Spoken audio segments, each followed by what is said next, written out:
अहमदाबाद से London Gatwick उड़ान भरने वाली फ्लाइट AI 171 दुर्घटनाग्रस्त हुई। विमान दुर्घटना में केंद्रीय गृह मंत्री अमित शाह ने कहा, इस विमान में कुल मिलाकर देश और विदेश के 230 यात्री और 12 क्रू मेंबर सवार थे। इसमें से एक यात्री के बचने का अच्छा समाचार मिला है। मैं उनको मिलकर आया हूँ। मृत्यु का आंकड़ा DNA परीक्षण और यात्रियों की पहचान के बाद ही अधिकृत रूप से जारी होगा। घटना के तुरंत बाद गुजरात सरकार ने आपदा प्रबंधन की सारी इकाइयों को अलर्ट करते हुए मिलकर राहत बचाव का कार्य चालू किया। विमान में 1.25 लाख लीटर ईंधन था, जिससे तापमान इतना ऊंचा हो गया कि किसी को बचाने का मौका ही नहीं मिला। सभी यात्रियों के शव को निकालने का काम लगभग पूरा हो चुका है। जितने यात्रियों के परिजन पहुंच गए हैं, उनका DNA लेने का काम भी 2 से 3 घंटे में पूरा हो जाएगा। जिनके परिजन विदेश में हैं, उनको सूचित कर दिया गया है। इस विमान में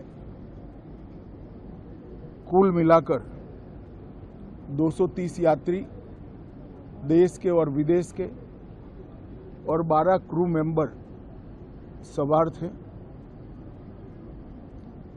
इसमें से एक यात्री का बचने का अच्छा समाचार मिला है। मैं उनको मिलकर आया हूं। मृत्यु का आंकड़ा तो DNA परीक्षण और यात्रियों की पहचान के बाद ही अथॉरिटी अधिकृत रूप से घोषित करेगी, मगर जो यात्री बचा है उसको मैं मिलकर आया हूं। घटना के तुरंत बाद गुजरात सरकार ने बहुत त्वरा से डिजास्टर मैनेजमेंट की सारी इकाइयों को अलर्ट करते हुए, चाहे हेल्थ डिपार्टमेंट हो, चाहे फायर ब्रिगेड हो, चाहे पुलिस विभाग हो, भारत सरकार की भी CAPF को संपर्क कर सभी ने एक साथ मिलकर राहत और बचाव का कार्य चालू किया।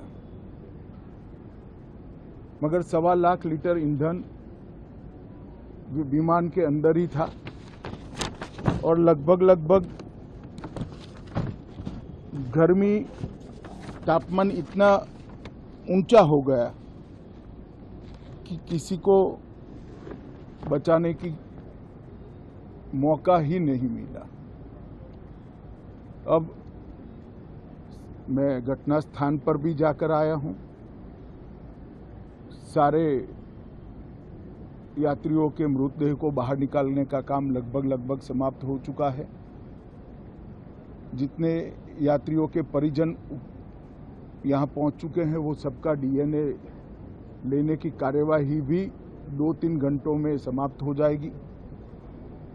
विदेश में जिनके परिजन हैं, उनको सूचना देने की कार्यवाही समाप्त हो चुकी है और जैसे ही पहुँचते हैं उनके भी DNA सैंपल लिए जाएंगे और मृतदेहों की पहचान के लिए जितने मृतदेह मिले हैं, इनके भी DNA सैंपल लेने की कार्यवाही समाप्त हो चुकी है।